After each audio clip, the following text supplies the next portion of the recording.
Kaneki became a monster. The dark truth of Tokyo Ghoul exposed.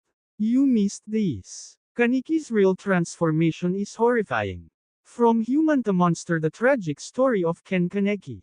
He just wanted to live a normal life, but fate turned him into something worse than a nightmare. This is the true story of Kaneki, and why no one escapes the world of ghouls. What if, one night, everything you know about yourself changed forever? In Tokyo Ghoul, we follow the tragic journey of Ken Kaneki, a simple college student who becomes something he feared the most, a half-ghoul.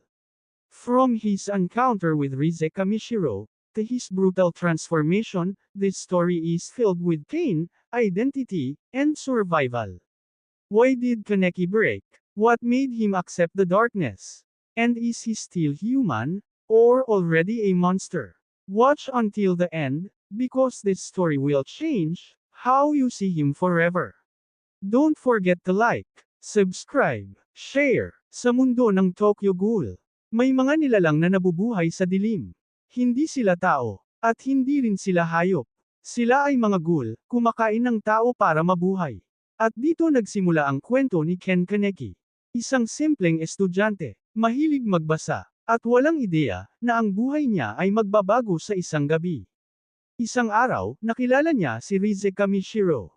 Isang babaeng mahilig din sa libro. Mukhang normal, mabait, at parang perpekto. Pero ang hindi alam ni Kaneki, siya ay isang ghoul. At sa gabing iyon, si Kaneki ang magiging susunod niyang biktima.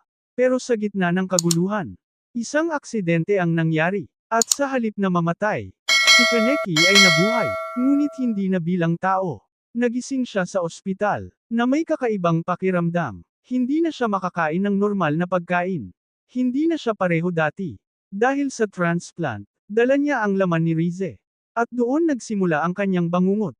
Half human, half ghoul. Isang nilalang na walang lugar sa kahit anong mundo.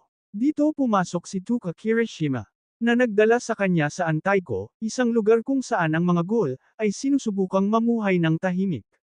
Dito niya natutunan na hindi lahat ng ghoul ay masama. May mga ghoul na gusto lang mabuhay. Pero hindi ganoon kasimple ang mundo. Dahil sa labas, nandyan ang mga CCG, mga taong pumapatay ng ghoul. At sa loob, nandyan ang gutom na hindi niya kayang kontrolin.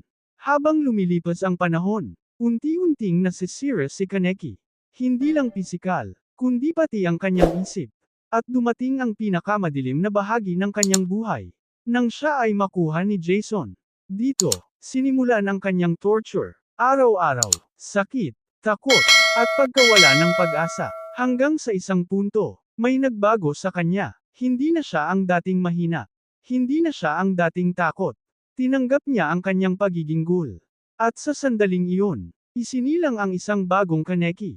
Puting buhok, malamig na mata, at pusong wala ng takot. Ito ang simula ng kanyang pagiging halimaw. Pero, tanong, halimaw ba talaga siya? O isa lang siyang taong napilitang mabuhay sa maling mundo? Ang kwento ni Kaneki ay hindi lang tungkol sa laban. Ito ay tungkol sa identity. Sino ka kapag nawala ang lahat sa iyo? Hanggang saan ka lalaban para mabuhay? Si Kaneki ay simbolo ng isang taong napilitang magbago para mabuhay. At sa bawat desisyon niya, unti-unti niyang nawawala ang sarili niya. Hindi siya kontrabida. Hindi rin siya bayani. Isa siyang trahedya. Kung ikaw si Kaneki, pipiliin mo bang manatiling tao, o tanggapin ang pagiging ghoul? At sa dulo ng lahat, si Ken Kaneki ba ay isang halimaw? O isa lang biktima ng isang malupit na mundo? Ikaw, ano sa tingin mo? Hanggang saan ka lalaban, kung ikaw ang nasa lugar niya? Salamat sa panunood, at hanggang sa susunod.